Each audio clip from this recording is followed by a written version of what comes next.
ഒരു ഗവൺമെന്റ് രൂപീകരിക്കുന്നതിന് വേണ്ട ഘട്ടം എത്തുന്നതിന് മുമ്പ് തന്നെ ഈ കൂട്ടയടിയാണെങ്കിൽ ഇത് മിക്കവാറും പിന്നീട് നടക്കാൻ വേണ്ടി പോകുന്നത് മാരത്തോൺ അടിയായിരിക്കും. അതിൻ്റെ ഒരു തർക്കമില്ല. ചുമ്മാ ഓരോരുത്തരും ഇവിടെ നിന്ന് കയറി ഡൽഹിക്ക് പോവുകയാണ്. ഡൽഹിക്ക് പോയിട്ട് കേരള ഹൗസിൽ കിടന്ന് ഉറങ്ങുകയാണ്. കേരള ഹൗസിൽ കിടന്ന് നല്ല കൂർക്കം വിളിച്ച് ഉറങ്ങിയിട്ട് പറയാണ് ഞാൻ എൻ്റെ ഹൈക്കമാൻഡിനെ കാണാൻ വേണ്ടി പോയിരുന്നു. ഇങ്ങനെ ഈ എത്ര രൂപ ചെലവഴിക്കുന്നത്? ഇങ്ങനെ വണ്ടി കയറി പോവുക, അവിടെ ചർച്ച ചെയ്യുക.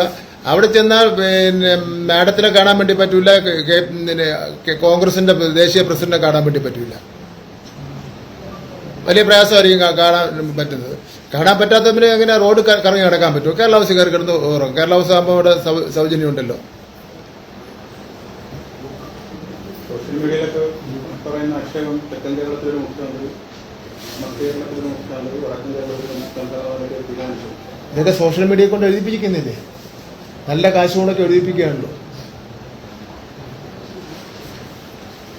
എന്നിട്ട് ഡൽഹിയിൽ ചെന്നിട്ട് സ്വാതന്ത്ര്യമുള്ള നിങ്ങളോട് പോലുള്ള ആൾക്കാരെ വിളിച്ചു പറയും ഞാൻ അവിടെ മാഡമായിട്ട് ചർച്ച ചെയ്ത് ഏതാണ്ട് ഉറപ്പിച്ചിട്ടുണ്ട്. ഉടനെ നിങ്ങളൊരു വാർത്ത കൊടുക്കും ഇന്ന ആളിനെ ഏതാണ്ട് ഉറച്ചു. നിങ്ങളോടൊന്ന് ശ്രദ്ധിക്കണം, അത് ഒന്നുകൂടെ വെരിഫൈ ചെയ്ത് കൊടുക്കാനുള്ളത്.